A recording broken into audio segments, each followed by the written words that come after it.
রাজধানীতে টানা বৃষ্টিতে জলাবদ্ধতা, চরম দুর্ভোগ, 7 জেলায় বন্যায় 51 জনের মৃত্যু। ক্ষতিগ্রস্ত 10 লাখ মানুষ, দুর্গতদের মাঝে ত্রাণ বিতরণ। জলাবদ্ধতায় ক্ষতিগ্রস্ত মানুষের জীবন সম্পদ রক্ষায় সর্বোচ্চ সতর্কতা ও সমন্বয় নির্দেশ প্রধানমন্ত্রীর। মাঠ পর্যায়ের কর্মকর্তাদের সাথে ভার্চুয়াল বৈঠক। সংসদ ভবনে সাবেক স্পিকার ব্যারিস্টার জমির উদ্দিন সরকারের দ্বিতীয় জানাজা অনুষ্ঠিত।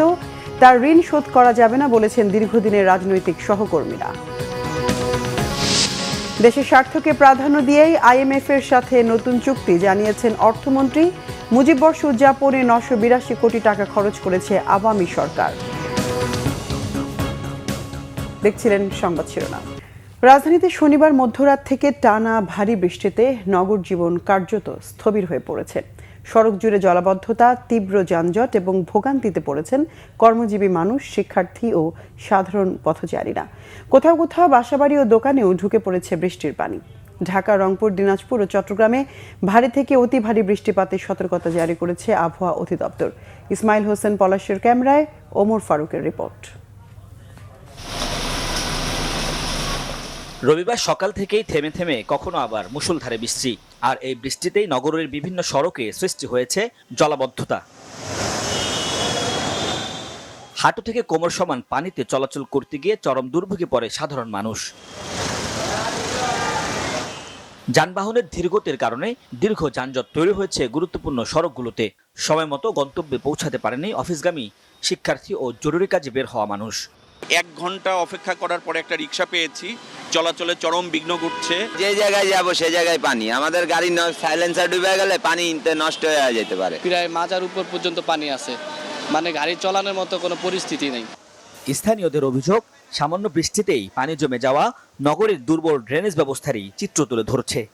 আমাদের এলাকার এমপি চট্টগ্রামে বন্যার মানুষদের সহায়তা করে, কিন্তু ওনার এলাকার লোকেরা ডুইবা মরতাছে, এটার কোনো ব্যবস্থা নেই।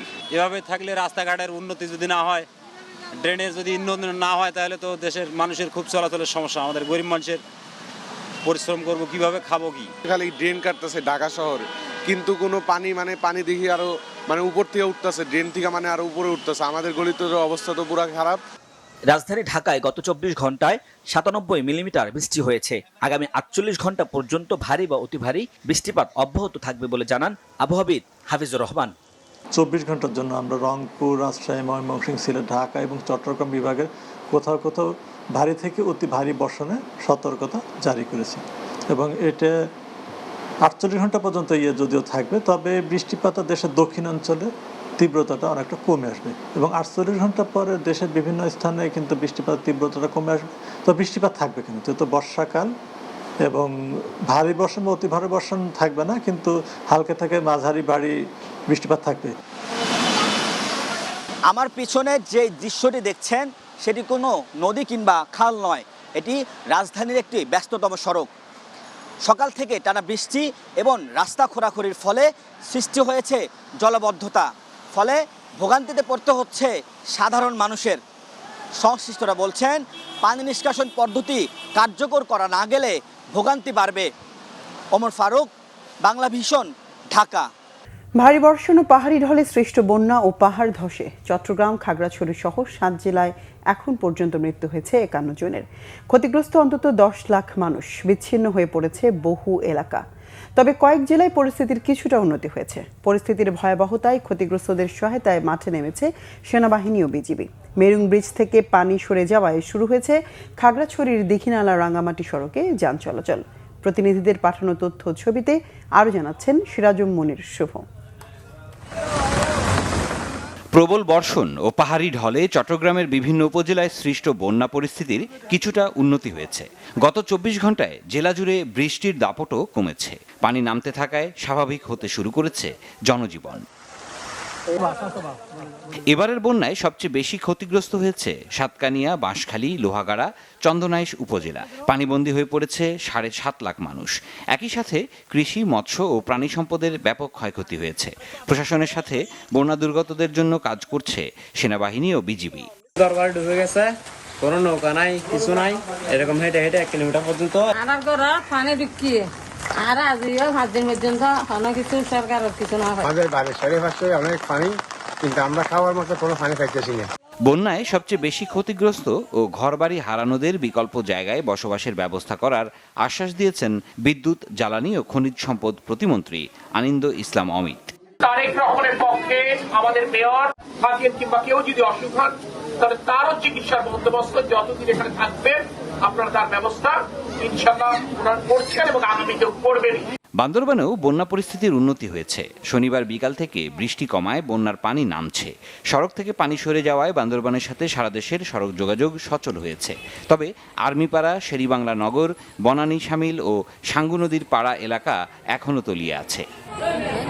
বন্যার কিছুটা উন্নতি হলেও বেড়েছে মানুষের দুর্ভোগ। বন্যার কারণে দেখা দিয়েছে সুপেয় পানির তীব্র সংকট। বান্দরবান ও লামা পৌরসভার পক্ষ থেকে ভাউচারে করে আশ্রয় কেন্দ্রগুলোতে খাবার পানি সরবরাহ করা হচ্ছে, যা চাহিদার তুলনায় অপ্রতুল। খাগড়াছড়ির বন্যা পরিস্থিতিও উন্নতির দিকে, তবে পানি নামার সাথে ফুটে উঠছে ক্ষতচিহ্ন। বিভিন্ন এলাকায় এখনও পানিবন্দী হাজারো পরিবার। মেরুং ব্রিজ থেকে পানি সরে যাওয়ায় 5 দিন পর খাগড়াছড়ির দীঘিনালা রাঙামাটি সড়কে যান চলাচল শুরু হয়েছে। বন্যায় অন্তত 1000 হেক্টর জমির আমন বীজতলা, আউশ চারা, সবজির ক্ষেত ও ফলবাগান ক্ষতিগ্রস্ত হয়েছে। বন্যার্তদের সহায়তায় কাজ করছে সেনাবাহিনী ও বিজিবি। অন্যদিকে টানা বর্ষণ ও উজানের ঢলে রাঙামাটি জেলার বাঘাইছড়ি, বরকল, বিলাইছড়ি, জুরাছড়ি, ননিয়ারচর উপজেলা পানিতে তলিয়েছে। পানিবন্দী প্রায় 30,000 মানুষ। বাঘাইছড়ি উপজেলার বন্যা পরিস্থিতি অপরিবর্তিত রয়েছে। উপজেলার দুর্গত মানুষের মাঝে ত্রাণ সহায়তা পৌঁছাতে হিমশিম খাচ্ছে প্রশাসন। তাই সেনাবাহিনীর সদস্যরাও কাজে যোগ দিয়েছেন। বাড়ি বাড়ি গিয়ে ত্রাণ সহায়তা পৌঁছে দেওয়ার চেষ্টা করছেন তারা। কক্সবাজার জেলায়ও বন্যা পরিস্থিতির উন্নতি হয়েছে। তবে পাহাড় ধস ও পানিতে ডুবে 3 জনের মৃত্যুর খবর জানিয়েছে প্রশাসন। চকরিয়া, পেকুয়া ও মাতামুহুরী উপজেলার বন্যা পরিস্থিতিরও উন্নতি হচ্ছে। 3 উপজেলার 10টি ইউনিয়নের 50 গ্রামের মানুষ এখনও তীব্র জলাবদ্ধতার মধ্যে রয়েছে। গত সপ্তাহে শুরু হওয়া বন্যায় এসব গ্রামের 1 লাখের বেশি মানুষ পানিবন্দী অবস্থায় রয়েছে। এসব এলাকায় নিত্যপণ্য ও পানীয় জলের তীব্র সংকট দেখা দিয়েছে। সিরাজুম মনির শুভ, বাংলা ভিশন, নিউজ ডেস্ক। জলাবদ্ধতা কবলিত মানুষের জীবন সম্পদ রক্ষায় সর্বোচ্চ সতর্কতা ও সমন্বয় নির্দেশ দিয়েছেন প্রধানমন্ত্রী তারেক রহমান।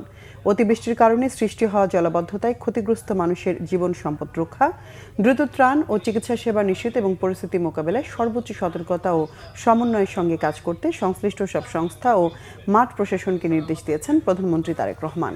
দুপুরে সচিবালয়ে প্রধানমন্ত্রীর কার্যালয় থেকে জুম প্ল্যাটফর্মের মাধ্যমে দেশের 8 বিভাগের বিভাগীয় কমিশনার সহ মাঠ প্রশাসনের সংশ্লিষ্ট কর্মকর্তাদের সঙ্গে অনুষ্ঠিত এক ভার্চুয়াল সভায় তিনি এসব নির্দেশনা দেন। সভায় বিভাগীয় কমিশনাররা নিজ নিজ এলাকার জলাবদ্ধতার সর্বশেষ পরিস্থিতি, ক্ষয়ক্ষতি, আশ্রয় কেন্দ্রের অবস্থা, উদ্ধার কার্যক্রম, ত্রাণ বিতরণ এবং চিকিৎসা সেবার অগ্রগতি সম্পর্কে প্রধানমন্ত্রীকে অবহিত করেন। প্রধানমন্ত্রী বলেন, দুর্যোগপূর্ণ এই পরিস্থিতিতে মানুষের জীবন ও সম্পদ রক্ষায় প্রশাসনের সর্বোচ্চ অগ্রাধিকার। কোনো ধরনের গাফিলতির সুযোগ নেই। ক্ষতিগ্রস্ত মানুষের কাছে দ্রুত ত্রাণ সামগ্রী, শুকনো খাবার, বিশুদ্ধ খাবার পানি, শিশু খাদ্য, প্রয়োজনীয় ঔষধ এবং চিকিৎসা সেবা পৌঁছে দিতে তিনি সংশ্লিষ্টদের নির্দেশ দেন।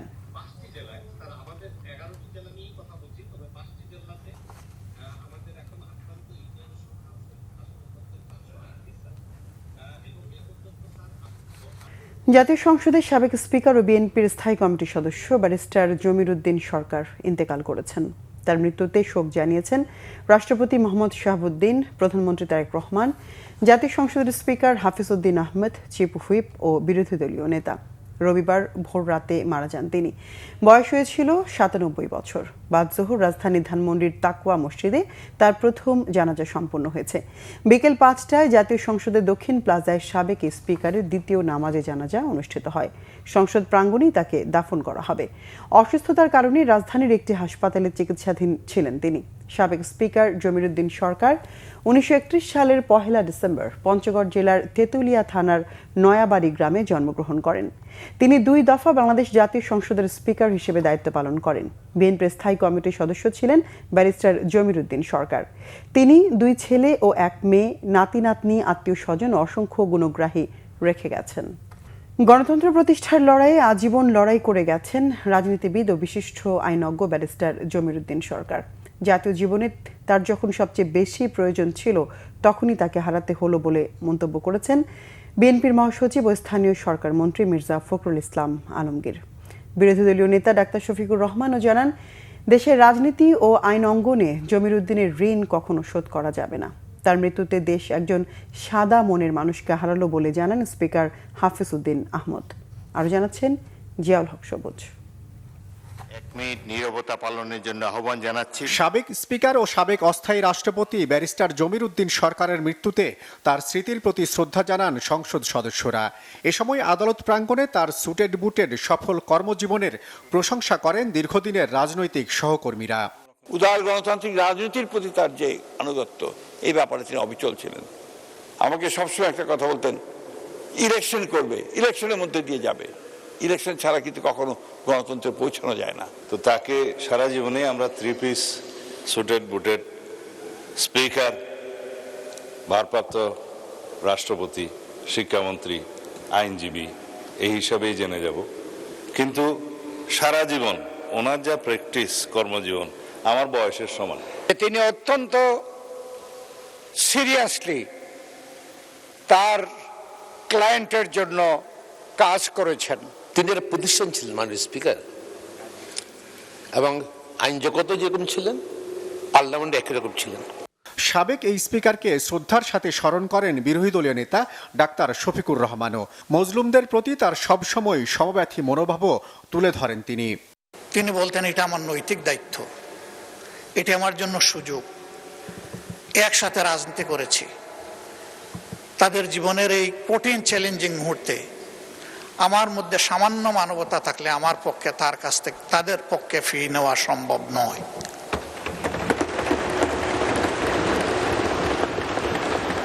তার এই অবদান স্মরণ করে আমার চোখে পানি আসছে। আমরা তার ঋণ পরিশোধ করতে পারবো না। জমির উদ্দিন সরকারের মতো মহান সন্তানকে হারানো রাজনৈতিক ও আইন অঙ্গনের বড় শূন্যতা বলে মন্তব্য করেন তারই চেয়ারে বসা স্পিকার অবসরপ্রাপ্ত মেজর হাফিজ উদ্দিন আহমদ। জাতি এক মহান রাজনীতিক, আইনজ্ঞ এবং একজন সাদা মনের মানুষকে হারিয়েছে।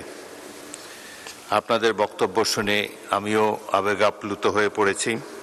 অত্যন্ত সুন্দরভাবে এই সংসদকে পরিচালনা করতেন, সেটি দেখে মুগ্ধ হয়েছি। বিশিষ্ট আইনজীবী ছিলেন তিনি, শহীদ রাষ্ট্রপতি জিয়াউর রহমানের এবং দেশনেত্রী বেগম খালেদা জিয়ার অত্যন্ত ঘনিষ্ঠ সহযোগী ছিলেন। পরে ব্যারিস্টার জমির উদ্দিনের বিদেহী আত্মার মাগফিরাত কামনায় সংসদে বিশেষ মোনাজাত করা হয়। আল্লাহ, তুমি আমাদের যাকে উদ্দেশ্য করে আজকে হাত তুলেছি, আল্লাহ তাকে তুমি মাফ করে দাও। ব্যারিস্টার জমির উদ্দিনের স্মৃতির প্রতি শ্রদ্ধা জানিয়ে বাকি কার্যক্রম স্থগিত রেখে সোমবার বিকেল 3টা পর্যন্ত সংসদ মুলতবি করেন স্পিকার। মোহাম্মদ জমির উদ্দিন সরকারের স্মৃতির প্রতি সম্মান জানিয়ে জিয়াউল হক সবুজ, বাংলা ভিশন, ঢাকা। পর্যটন ও বিনিয়োগ বাড়াতে ভিসা নীতিতে কিছু পরিবর্তন আনা হচ্ছে বলে জানিয়েছেন অর্থমন্ত্রী আমির খসরু মাহমুদ চৌধুরী। এছাড়া IMF এর সাথে ফ্যাসিস্ট আওয়ামী লীগ সময়ের পরিকল্পনা থেকে বের হয়ে আসছে সরকার। সচিবালয়ে IMF এর প্রতিনিধিদের সাথে বৈঠক শেষে তিনি সব কথা জানান। এদিকে সংসদে অর্থমন্ত্রী জানিয়েছেন, মুজিব বর্ষ উদযাপনে আওয়ামী সরকার 982 কোটি টাকা খরচ করেছে। অর্থমন্ত্রী বলেন, আধুনিক বাংলাদেশ গড়তে অনেক পরিবর্তনের সাথে নতুন ভিসা নীতিও করতে হবে। বলেন, বিনিয়োগ বাড়াতে ভিসা নীতির বড় ভূমিকা আছে। আমির খসরু মাহমুদ চৌধুরী জানান, IMF এর সাথে আওয়ামী লীগ সরকার যেসব কর্মসূচি নিয়েছে সেগুলোর সাথে সরকার সম্মত নয়, তাই নতুন কর্মসূচি নেবে বিএনপি সরকার। বলেন, নির্বাচিত সরকার হিসেবে দেশের মানুষের সুরক্ষা করে যেসব কর্মসূচি নেওয়া যাবে সেগুলোই নেওয়া হবে। কিস্তির টাকা নিয়ে সরকারের কোনো চিন্তা নেই জানিয়ে তিনি বলেন, দেশের স্বার্থ সংরক্ষিত রাখার দিকেও নজর সরকারের। বলেন, IMF এর সাথে আওয়ামী লীগ আমলের চুক্তি দেশের স্বার্থবিরোধী ছিল বলেই সেখান থেকে বের হয়ে এসেছে সরকার। অনেকগুলো শর্ত ছিল যেগুলো নির্বাচিত সরকার হিসেবে গ্রহণযোগ্য মনে করার সুযোগ নেই। আগের প্রোগ্রাম ছিল ওই স্বৈরাচার আমলের যে প্রোগ্রামটা করেছিল ফ্যাসিস্ট আমলের, ওখানে অনেকগুলো বিষয় তো আমরা সম্মত হইনি। তো সেই কারণে আমরা সেই প্রোগ্রাম থেকে বেরিয়ে আসছি। এখন আবার নতুন প্রোগ্রামে যাচ্ছি। একজন নির্বাচিত সরকারের বাংলাদেশের মানুষের স্বার্থ সুরক্ষা করে যে ধরনের প্রোগ্রামে যাওয়া দরকার সে ধরনের প্রোগ্রামে যাব। একটা বিষয় নিতে একটা দেশ সম্বন্ধে কথা বলবে, এই দেশটি কেমন, এই দেশটি কি সহজগম্য একটা দেশ নাকি এটা কোনো বন্ধ, এখানে কোনো অনেক প্রতিকূল অবস্থায় বিরাজ করছে এই দেশে ঢুকতে হলে। তো সুতরাং এটা একটা আধুনিক প্রণয়ন দরকার আছে, এই জন্য বিষয় নীতিটা আমরা রিভাইজ করছি। 24-এর গণ অভ্যুত্থান, বর্ষা স্নাত জুলাইয়ের প্রতিটি দিনই ছিল ধীরে ধীরে স্বৈরাচার পতনের পথে এগিয়ে যাওয়ার এক একটি সোপান। এর মধ্যে আজকের দিনটি বিশেষভাবে গুরুত্বপূর্ণ। এদিন আওয়ামী তাবেদার আদালতের সিদ্ধান্ত অস্বীকার করে কোটা সংস্কারের জন্য সরকারকে 24 ঘন্টার আলটিমেটাম দেয় আন্দোলনকারীরা, যা পরবর্তীতে সংগঠিত কমপ্লিট শাটডাউন কর্মসূচির পটভূমি তৈরি করে। সেদিনের ঘটনার প্রবাহের বিস্তারিত নাবিল জাহাঙ্গীরের রিপোর্টে। 24 জুলাই সরকারি চাকরিতে মুক্তিযোদ্ধাদের নাতি নাতনিদের জন্য বরাদ্দ কোটা বাতিলের দাবিতে ক্ষোভে উত্তাল সারা দেশ। এরই মধ্যে কোটা বহাল রেখে হাইকোর্টের দেয়া রায়ের ওপর 10 জুলাই আপিল বিভাগ স্থিতাবস্থা দিলে আন্দোলন কিছুটা স্থিমিত হয়ে পড়ে। এই সুযোগে 11 জুলাই ছাত্র জনতার উপর কুমিল্লা বিশ্ববিদ্যালয়, চট্টগ্রাম সহ দেশ জুড়ে ব্যাপক হামলা ও ধরপাকড় চালায় আওয়ামী পুলিশ ও দলীয় পেটোয়া বাহিনী। এর প্রতিবাদে 12 জুলাই শুক্রবার সারা দেশের বিশ্ববিদ্যালয় ও গুরুত্বপূর্ণ পয়েন্টে বিক্ষোভ মিছিলের ডাক দেয় আন্দোলনকারীরা। বিরূপ আবহাওয়া উপেক্ষা করেই এদিন রাজধানী সহ সারা দেশে বিক্ষোভ কর্মসূচি পালন করে ছাত্র জনতা। এদিন বিকালে ঢাকা বিশ্ববিদ্যালয়ের গ্রন্থাগারের সামনে থেকে একটি মিছিল বের হয়ে টিএসসির মোড় দিয়ে শাহবাগে অবস্থান নেয়। সেখানে অবস্থান নিয়ে বিক্ষোভ করতে থাকেন শিক্ষার্থীরা। আপনারা যখন কথা বলেন তখন উপরে প্রেসক্রিপশন নিয়ে কথা বলতে হয়। আপনাদের হুজুর নারাজ হয়ে এমন কথা আপনারা বলতে পারেন না। আমাদের কোনো হুজুর নয়। যখন আমরা আমাদের অধিকার আদায়ের জন্য রাস্তায় নেমে এসেছি, তখন আমাদেরকে পুলিশ দিয়ে বিভিন্ন ছাত্র সংগঠন রেলি দিয়ে আমার ভাইদেরকে হামলা করা হচ্ছে, গুলি করা হচ্ছে। শাহবাগের বিক্ষোভ সমাবেশ থেকে ফ্যাসিস্ট সরকারকে 24 ঘন্টার সময় বেঁধে দেওয়া হয়। শিক্ষার্থীরা বলেন, আদালত নয়, সংসদে অধিবেশন ডেকে আইন পাশের মাধ্যমে কোটার সংস্কার করতে হবে।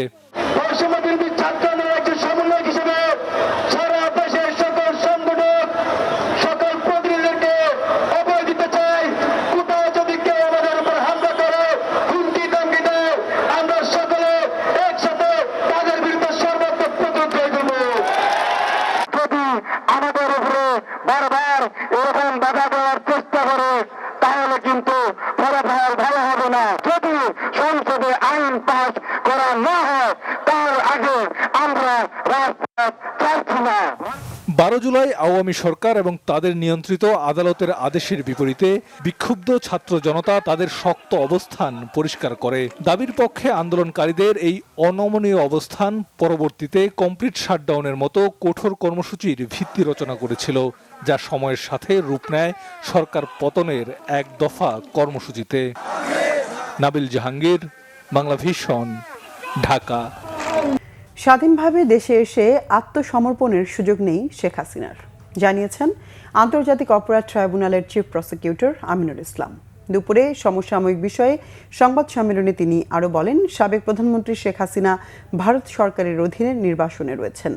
এক সরকার আরেক সরকারের কাছে হস্তান্তর করবে, এটি নিয়ম। তাই তাকে ফিরিয়ে এনে রায় বাস্তবায়ন করা এখন সরকারের কাজ। এখনও কোনো আপিল করেননি শেখ হাসিনা এবং ভবিষ্যতেও করবেন কিনা সেটি জানা নেই বলেও জানান চিফ প্রসিকিউটর। এ সময় তিনি আরও জানান, শেখ হাসিনা নেতাকর্মীদের উজ্জীবিত করতে কিংবা অন্য কোনো রাজনৈতিক উদ্দেশ্যে দেশে আসার বিষয়ে এমন বক্তব্য দিয়ে থাকেন। এদিকে সম্প্রতি তদন্ত শেষ হওয়া শাপলা চত্বর হত্যাযজ্ঞের মামলাতেও প্রধান আসামি শেখ হাসিনা 21 তারিখ ফরমাল চার্জ দাখিল করবেন বলেও জানান চিফ প্রসিকিউটর। প্রধানমন্ত্রী শেখ হাসিনা 5 আগস্ট তিনি ভারত সরকারের নিয়ন্ত্রণে নির্বাসনে আছেন। তো কোনো আসামি যদি অন্য কোনো দেশে ওই সরকারের অধীনে নির্বাসনে থাকেন, তাহলে তার পক্ষে ওই নির্বাসন থেকে স্বেচ্ছায় এসে বাংলাদেশে এসে আত্মসমর্পণ করার কোনো স্কোপ নাই। অর্থাৎ তাকে ওই দেশের সরকার বন্দি বিনিময় চুক্তির আওতায় বাংলাদেশ সরকারের কাছে হ্যান্ডওভার করবে, অথবা ওই ব্যক্তিকে ওই সরকার বা ইন্ডিয়ান সরকার তাকে পুশব্যাক করতে পারে। বন্যা মোকাবেলায় সরকারের তৎপরতা উল্লেখযোগ্য নয়। সরকারের মন্ত্রী, এমপি ও স্থানীয় প্রশাসন যথাযথ কার্যকর ভূমিকা রাখছে না বলে অভিযোগ করেছেন জাতীয় নাগরিক পার্টির আহ্বায়ক ও বিরোধী দলীয় হুইপ নাহিদ ইসলাম। রবিবার দুপুরে চট্টগ্রামের গহিরার পশ্চিম রায়পুরে বন্যার্তদের মাঝে ত্রাণ বিতরণের পর সরকার দুর্যোগ পরিস্থিতি নিয়ন্ত্রণ করতে পারছে কিনা প্রশ্নের উত্তরে তিনি সাংবাদিকদের এসব কথা বলেন। তিনি বলেন, বৃহত্তর চট্টগ্রামের বন্যা এখন জাতীয় সমস্যা। সরকারের অবহেলা হোক কিংবা যে কোনো কারণেই হোক, সরকার পারছে না। নাহিদ বলেন, যাদের সক্ষমতা আছে তারা যদি এগিয়ে আসে, দেশবাসী যদি ঐক্যবদ্ধ হয়, এই মানুষগুলোকে কিছুটা হলেও সহযোগিতা করা যাবে, তাদের কষ্ট দূর করা যাবে। গহিরার প্রায় 500 পরিবারের মাঝে এনসিপির পক্ষ থেকে ত্রাণ বিতরণ করা হয়। এখানে বেড়িবাঁধের জন্য কয়েক লক্ষ কোটি টাকা বাজেটে রাখা হয়েছে। আওয়ামী লীগ সরকারের সময় এটা লুটপাট করা হয়েছে এবং এইবারের বাজেটও রাখা হয়েছে। আমরা আপনাদেরকে কথা দিয়ে যাচ্ছি, এবারের বাজেটের একটা টাকাও আমরা দুর্নীতি হইতে দিব না, লুটপাট হইতে দিব না। বেড়িবাঁধের কথা আমরা তুলব সংসদে এবং এই টাকা যাতে স্থানীয় এমপি হোক, প্রশাসন হোক, তারা যাতে সঠিকভাবে টাকা ব্যয় করে এবং দ্রুত সময়ের মধ্যে বেড়িবাঁধটা হয় এবং এইখানে স্থানীয় আপনারা যারা আছেন তাদের যাতে এই কষ্টটা দূর হয়, এটার জন্য আমরা ইনশাল্লাহ চেষ্টা করব। বঙ্গোপসাগরে সৃষ্ট নিম্নচাপের প্রভাবে টানা 8 দিন ধরে মূল ভূখণ্ড থেকে সেন্ট মার্টিনের সাথে বন্ধ রয়েছে সব ধরনের নৌ চলাচল। স্থানীয়রা জানান, টানা কয়েকদিন খাদ্যবাহী কোনো নৌযান না যাওয়ায় দ্বীপটিতে দেখা দিয়েছে সুপেয় পানি ও খাদ্যপণ্যের তীব্র সংকট। চরম দুর্ভোগে পড়েছে শিশু, বৃদ্ধ সহ রোগীরা। কক্সবাজার থেকে মুর্শিদুর রহমান খোকনের তথ্য ছবিতে ডেস্ক রিপোর্ট। বঙ্গোপসাগরে সৃষ্ট নিম্নচাপের কারণে উত্তাল সাগর আর টানা বৃষ্টির কারণে 8 দিন ধরে বন্ধ রয়েছে টেকনাফের সাথে সেন্ট মার্টিনের নৌ যোগাযোগ। এতে পানি, ওষুধ সহ চরম খাদ্য সংকটে পড়েছেন দ্বীপের বাসিন্দারা। ভুক্তভোগীরা জানান, খাদ্যবাহী নৌযান দ্বীপে পৌঁছাতে না পারায় এই সংকট দেখা দিয়েছে। এছাড়া বিদ্যুৎ না থাকায় ব্যবসা বাণিজ্য সহ দৈনন্দিন কার্যক্রমেও নেতিবাচক প্রভাব পড়েছে। বৃষ্টি বেশি আজি আছে খাল দিনও তো এই মালামালা আইনার যাচাইয়ের চলাচল টলাল বন্ধ। তো এই সেন্ট মার্টিনের অসহায় মানুষ খাইতে লইতে অনেক কষ্ট হয়ে গেল। আমরা ঘরবন্দি অবস্থায় আছি আর টেকনাফ থেকে সেন্ট মার্টিন যোগাযোগ বিচ্ছিন্ন, টলার আসতে পারতেছে না, মালামাল আনতে পারতেছে না, যে কারণে সেন্ট মার্টিন খাদ্য সংকট দেখা যাচ্ছে। অনেক অসুস্থ রোগী আছে, এরাও ট্রিটমেন্ট করতে যেতে পারতেছে না। বিশেষ করে এখানে আরেকটা বড় সমস্যা, ব্লু মেরিন এনার্জি লিমিটেড, যেটা আমাদের থেকে টাকাগুলো শুষে নিচ্ছে, কিন্তু আমাদেরকে বিদ্যুৎ সাপ্লাই আজকে 6 দিন যাবত দিচ্ছে না। জরুরি ব্যবস্থা নেওয়ার কথা জানিয়েছেন জেলা প্রশাসক। গতকালকেও 720 বস্তা চাল সেখানে পাঠানো হয়েছে। এটা ব্যবসায়ীদের সেটা আমরা কোস্টগার্ডের সহায়তায়। আপনারা জানেন যে টেকনাফ থেকে সেন্ট মার্টিনে সমুদ্র পার হয়ে যেতে হয়। সমুদ্র উত্তাল থাকলে সেই জায়গাটাতে যাওয়া খুব কঠিন হয়ে পড়ে। সমুদ্র শান্ত না হলে সেন্ট মার্টিনের সংকট আরো গভীর হতে পারে। তাই জরুরি ভিত্তিতে সরকারের পক্ষ থেকে আরো কার্যকরী ব্যবস্থা নেওয়ার দাবি জানিয়েছেন দ্বীপের বাসিন্দারা। Bangla Vision news desk. 24 ঘন্টায় চট্টগ্রামে নতুন করে 14 জন ডেঙ্গুতে আক্রান্ত হয়েছেন। এদিকে একটি জরিপে দেখা গেছে চট্টগ্রাম মহানগরীর প্রতি 4 বাড়ির একটিতে ডেঙ্গুর লার্ভা পাওয়া গেছে। চট্টগ্রাম মহানগরীর বিভিন্ন এলাকা ঘুরে এমন 370টি বাড়ি থেকে নমুনা সংগ্রহ করে চট্টগ্রাম স্বাস্থ্য বিভাগ। এসব নমুনা পরীক্ষা করে দেখা গেছে প্রতি 100টি বাড়ির মধ্যে 27টিতে এডিস মশা বা ডেঙ্গুর লার্ভা পাওয়া গেছে। চলতি বছরের প্রথম দিন থেকে এখন পর্যন্ত চট্টগ্রামে ডেঙ্গুতে আক্রান্ত হয়েছেন 425 জন, মারা গেছেন 1 জন। স্বাস্থ্য বিশেষজ্ঞরা বলছেন, মশা ও মশা বৃদ্ধির উপযুক্ত পরিবেশ, ভাইরাস এবং মানুষ, এই 3 বিষয়ের সংযোগ ডেঙ্গুর বিস্তার ঘটায়, যার ফলে সারা দেশে ছড়িয়ে পড়তে পারে ডেঙ্গুর প্রকোপ। তাই ডেঙ্গু নিয়ে আগাম সতর্ক করার পাশাপাশি প্রস্তুতির পরামর্শ বিশেষজ্ঞদের। দেশের বিভিন্ন জায়গার আরও কিছু খবর নিয়ে এবার দেখুন একটি ডেস্ক রিপোর্ট। সিরাজগঞ্জে বায়োমেডিকেল বর্জ্য ব্যবস্থাপনার জন্য কমন ট্রিটমেন্ট ফ্যাসিলিটি কর্মসূচির উদ্বোধন করা হয়েছে। সদর উপজেলা অডিটোরিয়ামে অনুষ্ঠানে ভার্চুয়ালি উদ্বোধন করেন প্রধান অতিথি বিদ্যুৎ, জ্বালানি ও খনিজ সম্পদ মন্ত্রী ইকবাল হাসান মাহমুদ টুকু।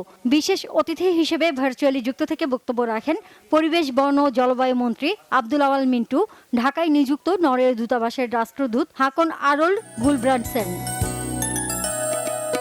আইন শৃঙ্খলা সভা হয়েছে কিশোরগঞ্জে জেলা প্রশাসকের সম্মেলন কক্ষে। এতে প্রধান অতিথি ছিলেন বস্ত্র ও পাট প্রতিমন্ত্রী মোহাম্মদ শরীফুল আলম। বলেন, পাটের সোনালী অতীত ফিরিয়ে আনার পাশাপাশি বিদেশি বীজের উপর নির্ভরশীলতা কমিয়ে পাট বীজ আমদানি বন্ধ করতে নতুন বীজ উৎপাদনে গবেষণা করা হচ্ছে। ব্রাহ্মণবাড়িয়ায় মহাকালের কবি আল মাহমুদের জন্মদিন উপলক্ষে 3 দিনব্যাপী স্বর্ণোৎসব আয়োজন শেষ হয়েছে। স্থানীয় নিয়াজ মোহাম্মদ উচ্চ বিদ্যালয় মাঠে এর আয়োজন করে জেলা প্রশাসন ও কবি আল মাহমুদ গবেষণা ও স্মৃতি পরিষদ। প্রধান অতিথি ছিলেন সংসদ সদস্য খালেদ হোসেন মাহবুব শ্যামল। খাগড়াছড়িতে জেলা আইন শৃঙ্খলা কমিটির মাসিক সভা অনুষ্ঠিত হয়েছে। সভায় জেলায় বন্যা আইন শৃঙ্খলা পরিস্থিতি স্বাভাবিক রাখতে সংশ্লিষ্ট সকল দপ্তরের মধ্যে সমন্বয় জোরদারের বিষয়ে আলোচনা হয়।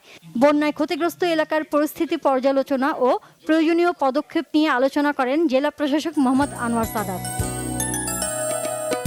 চট্টগ্রামের বন্যা কবলিত বাঁশখালী উপজেলায় বন্যা দুর্গত মানুষের মাঝে ত্রাণ সামগ্রী বিতরণ করেছেন জাতীয়তাবাদী যুবদলের কেন্দ্রীয় নির্বাহী কমিটির সভাপতি আব্দুল মোনায়েম মুন্না।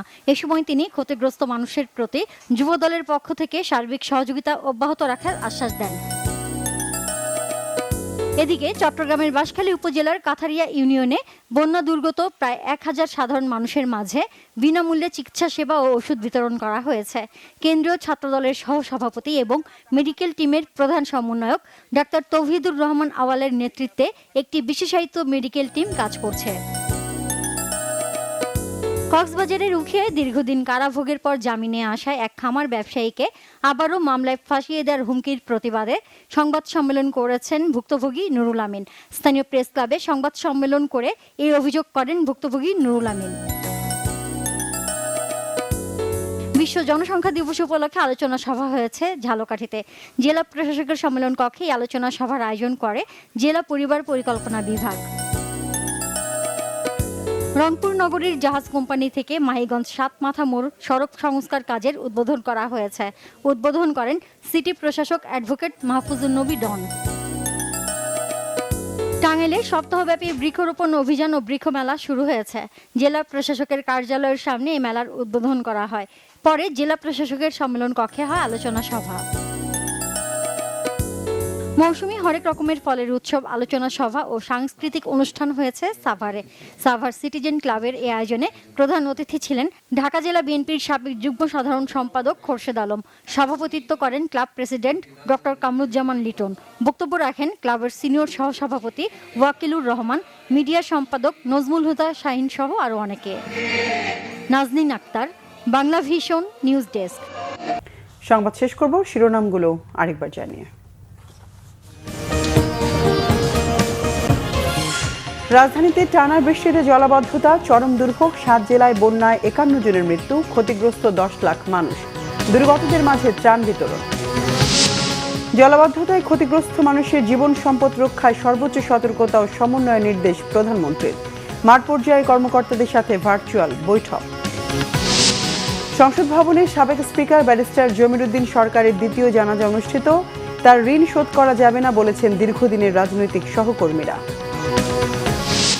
দেশের স্বার্থকে প্রাধান্য দিয়েই IMF এর সাথে নতুন চুক্তি, জানিয়েছেন অর্থমন্ত্রী। মুজিববর্ষ উদযাপনে 982 কোটি টাকা খরচ করেছে আওয়ামী সরকার। দর্শক, এই ছিল এখনকার মতো। পরের সংবাদ সন্ধ্যা 7:30টায় দেখার আমন্ত্রণ রইল। এছাড়া বাংলা ভিশন সংবাদ ও সংবাদ সংশ্লিষ্ট অনুষ্ঠান দেখতে ভিজিট করুন www.bvnews24.com ও facebook.com/banglavisionnews এবং সাবস্ক্রাইব করুন youtube.com/banglavisionnews। এতক্ষণ সঙ্গে থাকায় ধন্যবাদ সবাই।